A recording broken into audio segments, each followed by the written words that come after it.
So, part of the discussion on Joe Rogan with Murray and Dave Smith was around this question of was around the fact that Joe Rogan invites on his podcast all kind of I think the technical term for it is quacks about a variety of different topics. He invite people who are not experts, to put it mildly, and who present all kinds of wacky ideas about stuff. More recently, this pseudo-historian, amateur historian, who thinks Churchill is the real bad guy of World War II.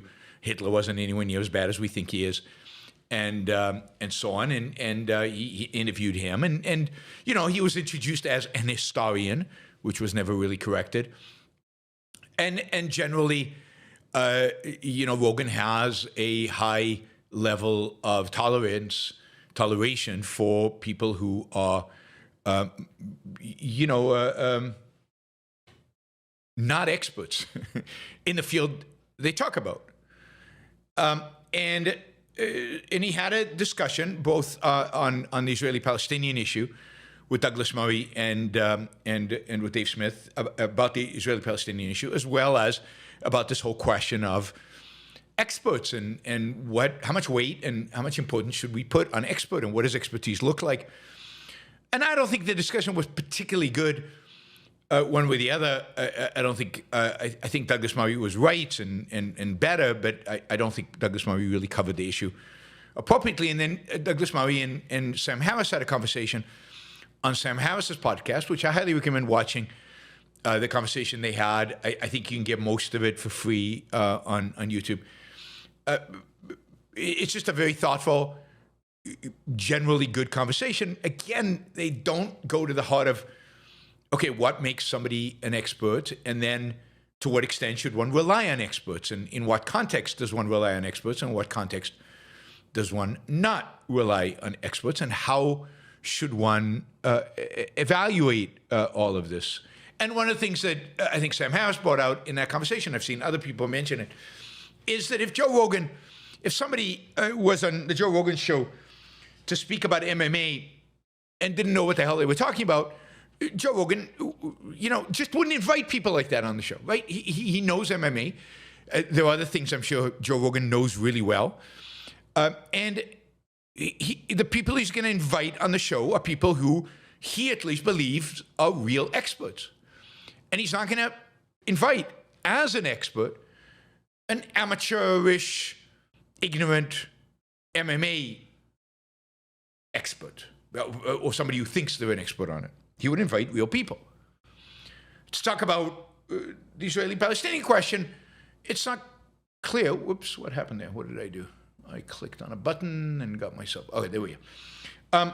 It's not clear why you would invite a comedian versus inviting real experts, even if you want that particular position to be presented. The position of Dave, which is, the anti-Israeli, and even though he won't admit it, the pro-Hamas position on the Israeli-Palestinian conflict. I mean, he claims to not be pro-Hamas, but he has studied all their talking points and is quite free to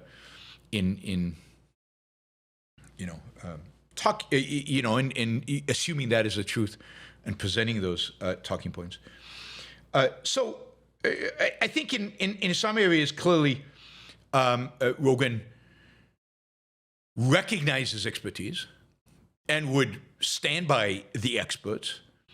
And then there are other areas in which he's quite happy to ignore experts and actually to embrace, quacks, whether that is issues related to healthcare, or whether that is issues related to history, or whether that is related to a variety of different conspiracy theories that have no relationship to reality, and that any decent expert would be able to show are just stupid. And, and I think from Joe Rogan's perspective, any little bit of research that he and his people could do could show that a lot of the stuff that the people presenting is quackery. It's just nonsense. It's not worth debating. It's not worth discussing.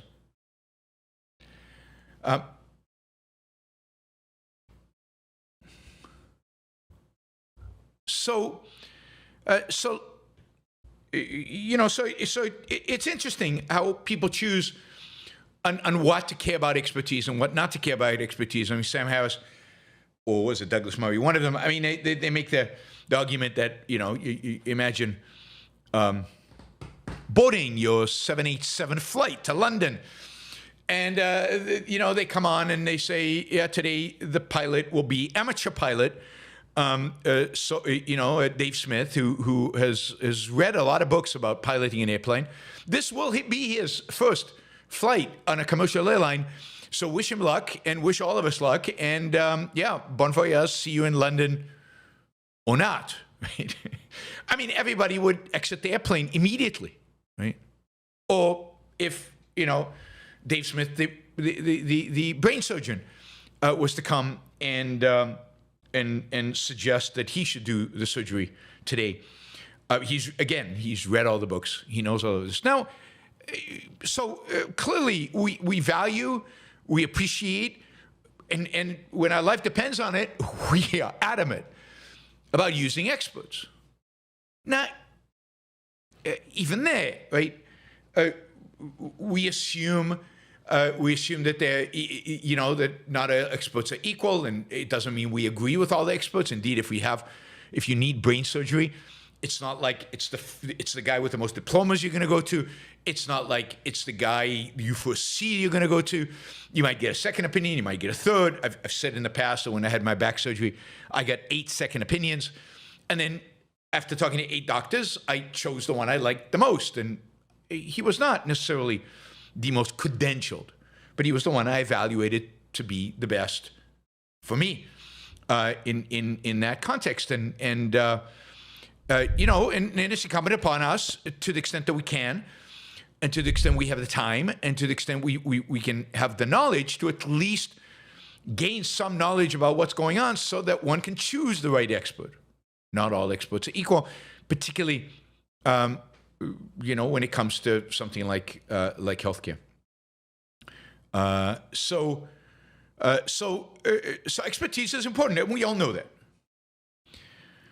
And when it comes to, and we know it for healthcare, we all go to doctors and we listen to them for the most part. I mean, there's a certain segment of the population that is not going to get vaccinated. They'd rather listen to RFK than to their pediatrician, and are going to listen to fringe people. And I think people like Joe Rogan, unfortunately, promote, because they promote the quackery, they promote the unscientific anti-experts. They are feeding into this anti-expert mentality and this, let's go with whatever the conspiracy theory is today, even if it doesn't make any sense. Now, that said, the question of vaccines is interesting. A quick glance at the data, and in addition, a listening to the people who argue that vaccines are bad, that doesn't take much to figure out that they're wrong. It really doesn't, and it doesn't take much to figure out that that their methodology is all screwed up. And for most people, they don't even have time for that, and they might use intermediaries to figure out which experts are right and which experts are wrong, or who is not an expert at all. And again, you have to choose your intermediaries pretty well. At the end of the day, you are responsible for your decisions. You have to be an independent thinker.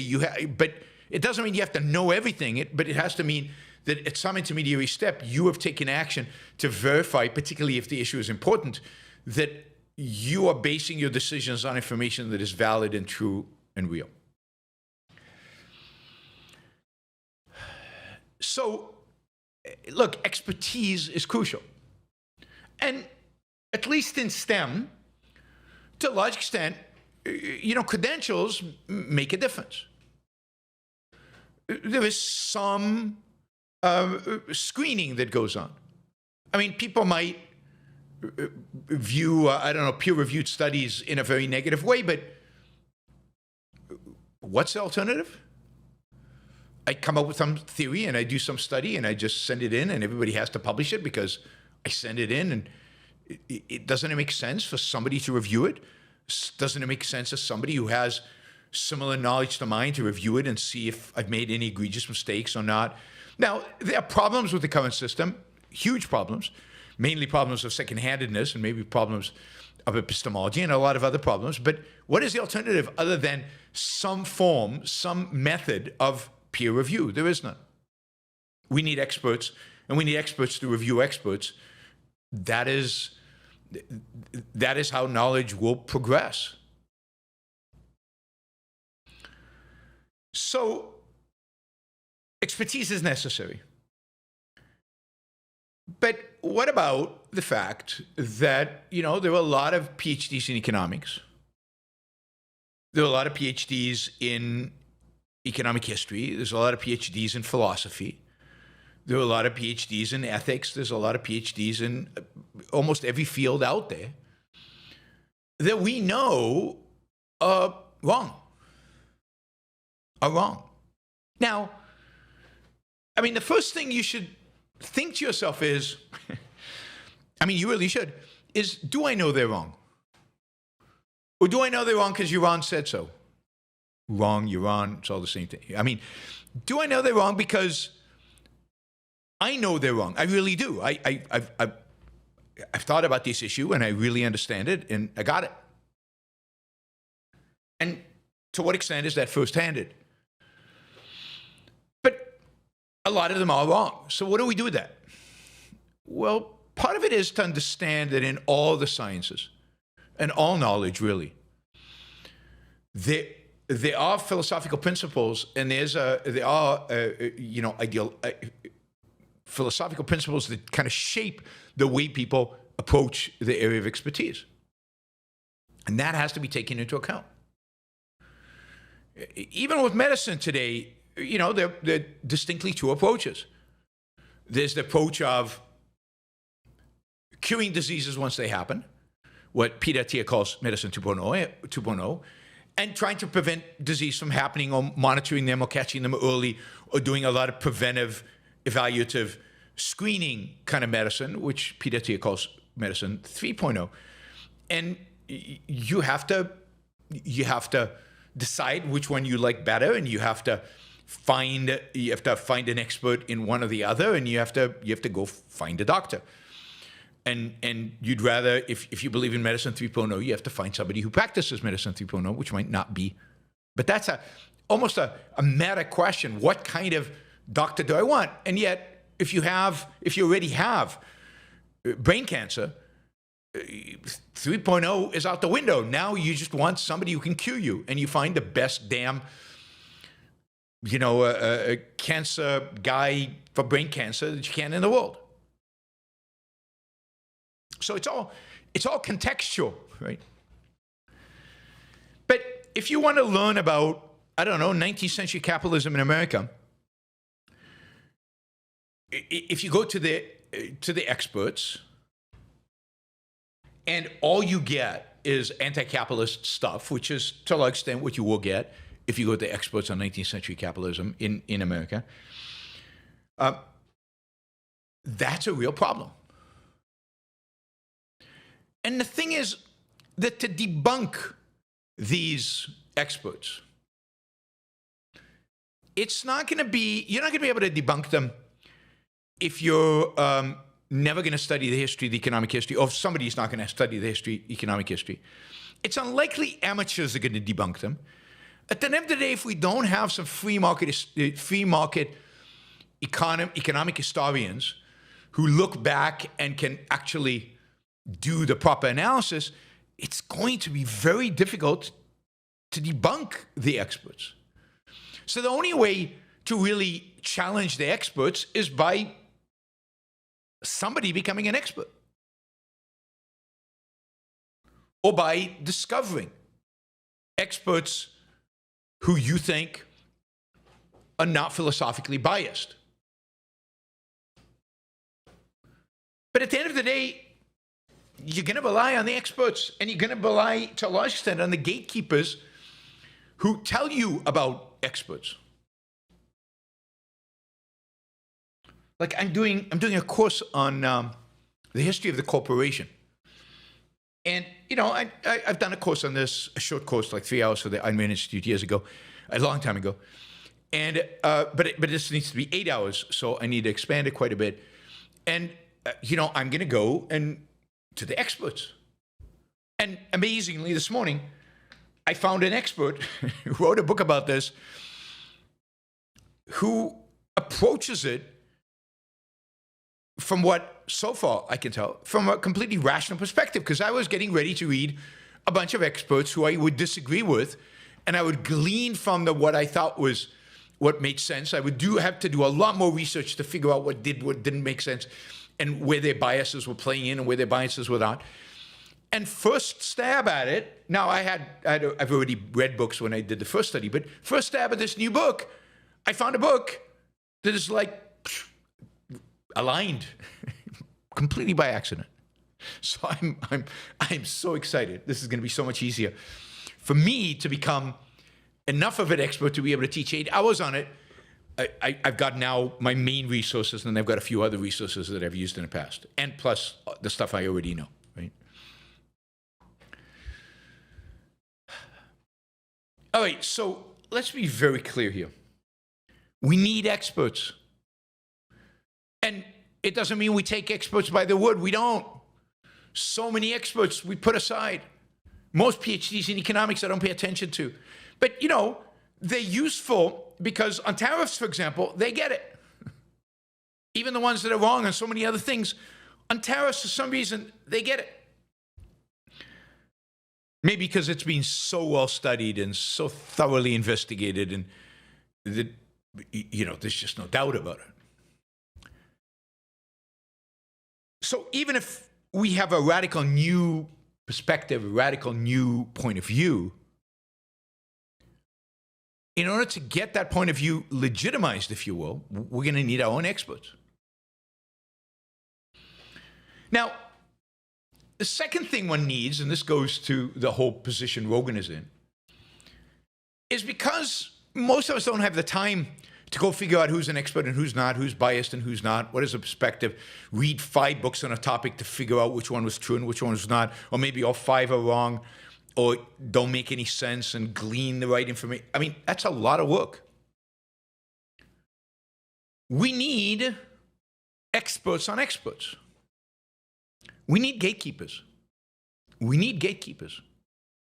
We need people who do the work on figuring out who are the reliable experts and who are not. A culture cannot survive without gatekeepers. The media used to be a gatekeeper that figured this out. Right? Islam Ali says, how do you deem the author an expert? Well, first of all, this is what he does for a living. Like the issue is a corporation. He studied it for most of his life. He's written papers. He's written books. He's engaged in conversations and conferences. He's spoken about this. This is what he does in his life. This is how he's credentialed. He's an expert on organizational structure, on corporations, on the firm, on its history. So just read somebody's bio, and you can say, he's an expert on this. And then you can say, yeah, but I don't agree with him because there's some real fundamental problems. He's biased. He approaches this from the wrong perspective. He's got a socialist perspective on this. But you can't deny that the guy has studied this, researched this, and written about it. That makes him an expert, not necessarily an expert I agree with. What alternative is there? I'm an expert because I dabble. I'm an expert because I read a couple of books. I mean, if it's brain surgery, well, I want to see him study, specialize in brain surgery. I want to see that on his resume. I want to see a diploma from a medical school that shows that this is the area that he is specialized in. And then I want to see, how many brain surgeries have you done? How many successful brain surgeries have you done? How many times have you been, as the patient died on your table? You want to get data. So, if it's life or death, you want to put in the effort. If it's not life and death, you want gatekeepers to help you. Joe Rogan is a gatekeeper. Joe Rogan in our culture is the most listened to podcaster anyway. People listen to him. People listen to him because he engages in interesting long form conversations. And that also has an element of entertainment. And they assume that he is bringing to the forefront people who actually know stuff.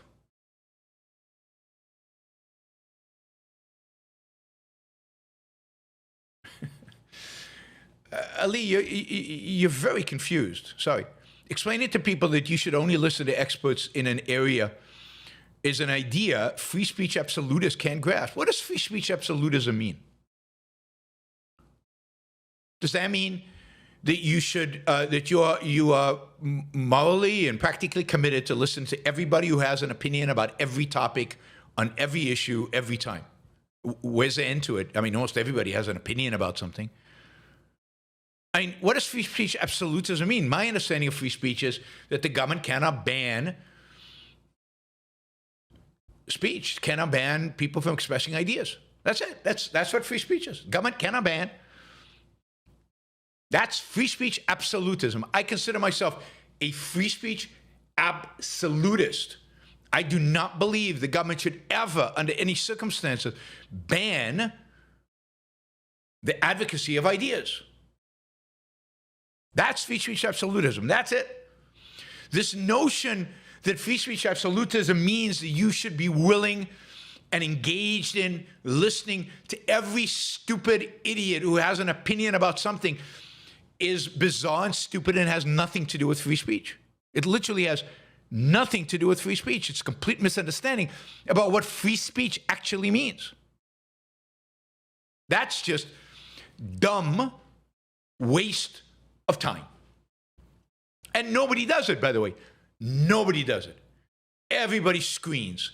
Everybody decides I'm going to listen to these people and not to those people. Everybody. Even the people who claim,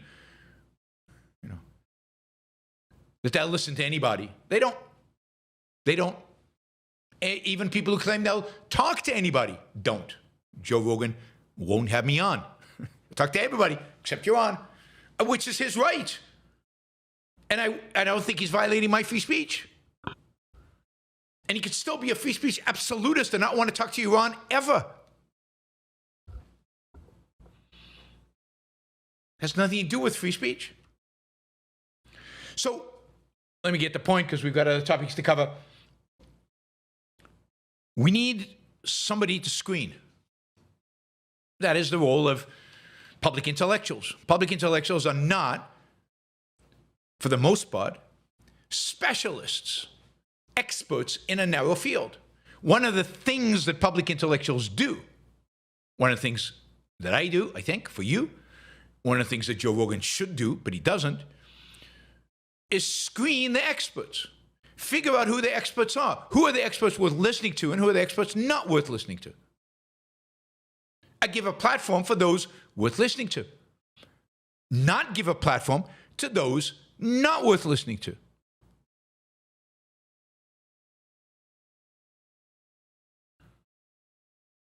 And this is where, this is what Joe Rogan does. But sadly, Joe Rogan gives a platform to many people who don't deserve it, that he shouldn't. And by doing so, he is defaulting on his responsibility as a public figure, functioning as a public intellectual for his audience. So I'm completely with Douglas Murray on this. You want experts. Now, who is expert, who is not? That's your job, Joe Rogan, to figure that out. This guy, Ian Carroll, on World War II history is not an expert. He's a quack. You shouldn't have him on. Nobody should have him on. Dave Smith on the Middle East, not an expert. Now, and that's not because Douglas Murray gets into it with Dave Smith about the fact that Dave Smith has never been to the Middle East, any part of the Middle East. never been to Gaza, never been to Israel, never been anywhere in the Middle East. I don't think that is what disqualifies Dave Smith from being an expert in the Middle East. What disqualifies Dave, and he's read a lot of books. Good for him. Reading books is one way in which you gain expertise. I've read a lot of books about lots of things in places that I haven't been to. Although I've been to a lot of places, so it's hard for me to think off the cuff right now where I haven't been that I would comment on today. But, I've never met Hegseth, but I have an opinion about him. I've seen enough. I've read about him. I watched him a little bit on video. I've never met him. Can I have an opinion about him? Yeah. Can Dave Smith have an opinion about the Middle East from reading lots of books? Yes. Is he an expert from reading lots of books? Everything he says about the Middle East is derivative. So he communicates about it, but I don't think he's an expert on it. He knows something. But that's not the problem with Dave. He's not an expert because he's read very selectively, I think, and because he is morally corrupt. The problem with Dave is not knowledge of facts, although he doesn't have that either. The problem with Dave is that he's morally corrupt. So even when faced with the evidence, the truth, he will not integrate it. So, open air prison in Gaza. You don't literally have to go to Gaza to know that's not true. I mean, plenty of videos, plenty of people have written about what Gaza was like. You could talk to somebody who lived in Gaza, not a Hamas person, just an average person. Open air prison, I don't think is the way they would articulate Gaza. Concentration camp. I mean, you don't have to go to a concentration camp to know what it's like. You can watch documentaries. You can read about concentration camps. You can read then about Gaza, and you can see it's not the same thing. The fact that he doesn't has nothing to do with not being exposed to facts. It's his unwillingness to integrate those facts because he is guided by an agenda that is a hatred of the state of Israel. And, why he has that agenda and so on is for another time, but it's basically hatred. It's not an objective investigation of the facts of what's going on. And the factual evidence, there's lots of it. Again, you don't have to do what Douglas Murray suggests, which is go to Gaza. Very, very few people have gone to Gaza. Even very, very few of the experts who talk about Gaza have been to Gaza. You can glean a lot about Gaza, the place, from, video and reporting and reading and talking to people.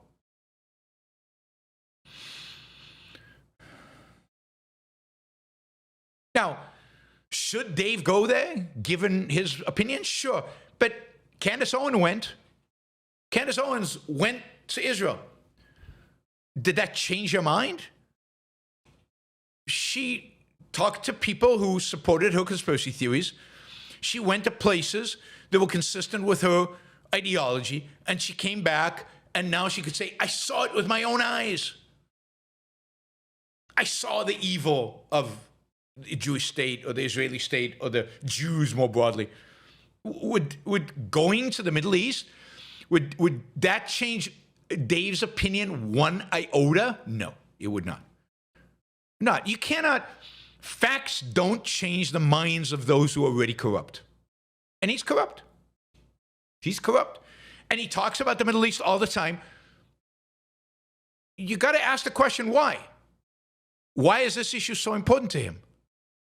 Why, as a libertarian, is this the thing that he's mostly or so focused on? Well, there's something really corrupt, really fraudulent in the very interest that he has in the issue. It has nothing to do with facts, truth, importance on a geopolitical scale. So, no, I don't think Dave Smith has to go to Israel. I don't think it would do him any good. I think he's beyond, beyond facts, beyond truth, beyond seeing with his own eyes. Whatever he sees with his own eyes will be completely colored. Now, why does he talk about it all the time? Because he hates Israel. He hates the state. He hates the success of the state. Because, he is an anarchist, and the people around him, he is influenced by people who I think have, hate America, hate Israel, hate the West more broadly, hate the state, and therefore any successful state is the enemy. Any successful state is bad, is evil. And of course, it's horrifically tinged with altruism. Israel is strong and successful, just like the left. The Palestinians are poor and miserable. He has the same, he's colored by the same, the same altruism as they do. I mean, the Palestinians, the Arabs who demonstrate in Colombia against Israel, many of them have been to Gaza. Does that stop them from saying the same things? Making the same lies, even though they've seen with their own eyes that what they're talking about is untrue? No, because they're guided by a philosophical agenda that overrules any facts, any truth.